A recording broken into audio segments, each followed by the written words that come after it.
Hi guys, how are you? It's V, and for today's video we're talking all things how to make the most of your 20s. I've been reading this book called The Defining Decade by Meg J, which is just phenomenal. Where is it? Let me grab it because you know me, I love to give you guys a good book. So I've been reading this book, how to make the most of your 20s. Time is of the essence, friends. Let me tell you something, guys, right?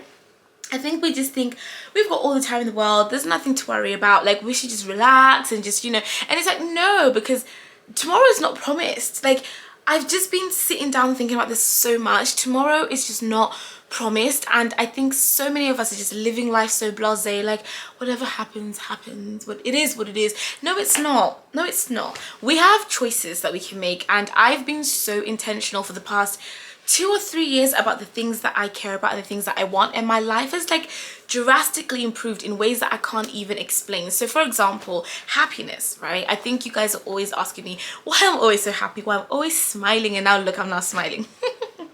Well, I'm always so happy and always so smiley, and it's because I'm choosing happiness, right?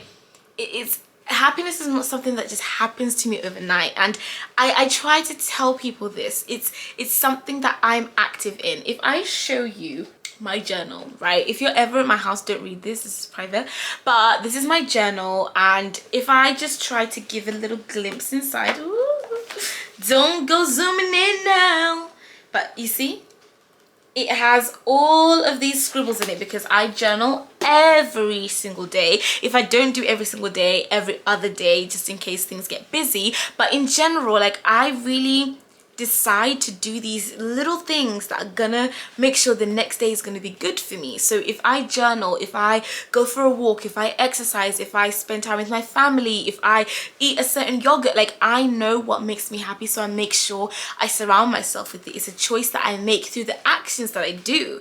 Oh, that is so good. Can we all sit with that for a sec? It's the choice that I make through the things that I do. Ooh, that's powerful. So if I want to have a good day, I better make sure I'm doing good things. You know what I mean? Like, I know what makes me happy: helping other people, doing charity work, talking to you guys, being on the internet and being a helpful big sister, spending time with my mom, going to the gym. Like, I know these things make me joyful and happy, so I choose them. The way that I choose what I eat is the same way that I choose who I'm around. And I think that for a lot of you guys at home, the things that make you unhappy are not necessarily like the things that, like, going for a walk and all that stuff. It's mainly the people in your lives. That's what I get anyway when I get these messages from you guys. It feels like you don't know what to do about the people that are in your life. And here's my advice. Life is very short, right? Like, we don't have long on this planet. If you really think about it, 100 years or so is nothing. So we don't have a long time here.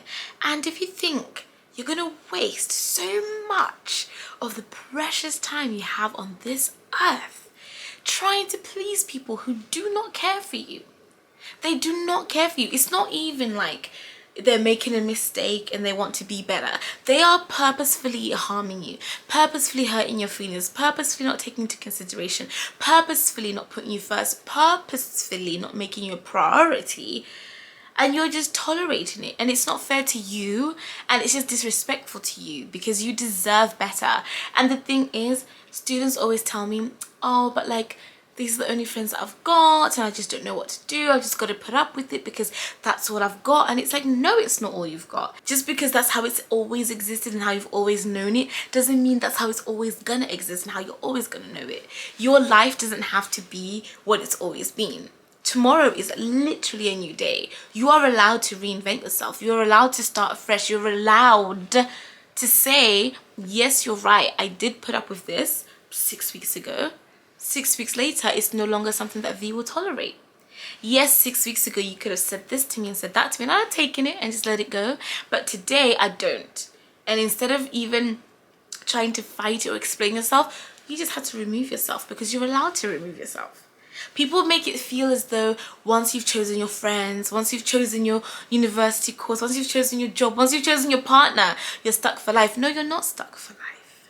You are allowed to decide and to make a choice Happiness is a choice, and if you want to make that choice, you better make sure that everything surrounding you, everything within your life is serving you and your heart, is serving your joy and serving the things that you stand for.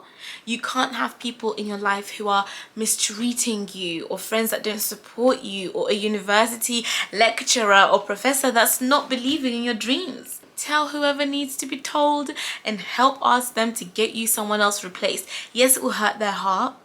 They might think, oh no, you've left us. Not your problem. You have to leave a friendship group. It's going to be hard. Oh, don't get me wrong. I empathize with that, because it's not easy leaving something you're familiar with. It's not easy leaving the people that you've known, even if they do bad things to you. You can make excuses. You still feel bonded to them. You still feel connected to them. It's not easy. Showing up for yourself and showing out for yourself and becoming your biggest cheerleader is not going to be easy, because you know what that means?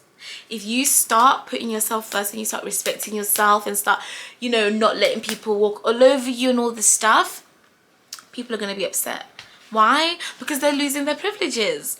Of course, if you're now saying no to people wasting your time when you're trying to study, it means that they lose your time and they lose entertainment and they lose going to Nando's with you. Of course they're going to be upset. It's going to cause friction. It's not going to be easy, because you're taking away what they've been used to now put yourself first.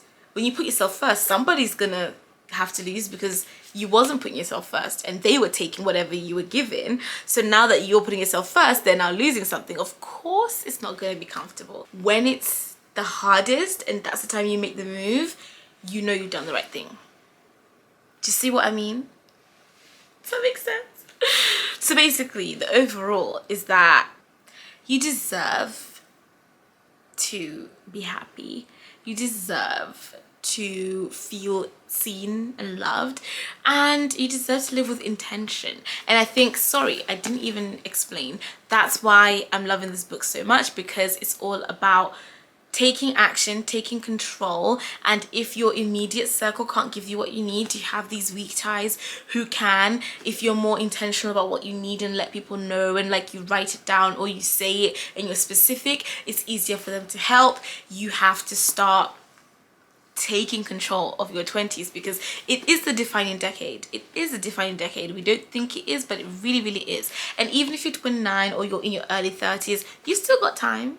Doesn't mean, if you haven't done everything, like, you've put yourself first and you're chasing your dreams and all that stuff, that it's too late for you. It's not too late for you. It's never too late, but it's good to get a grip of things early on. So this book, so far anyway, I'm only on chapter 3, has been really, really good, and I'm loving it. And I just thought, let me chat to you guys and bring back the empowerment series about the defining decade and how to make the most of your 20s.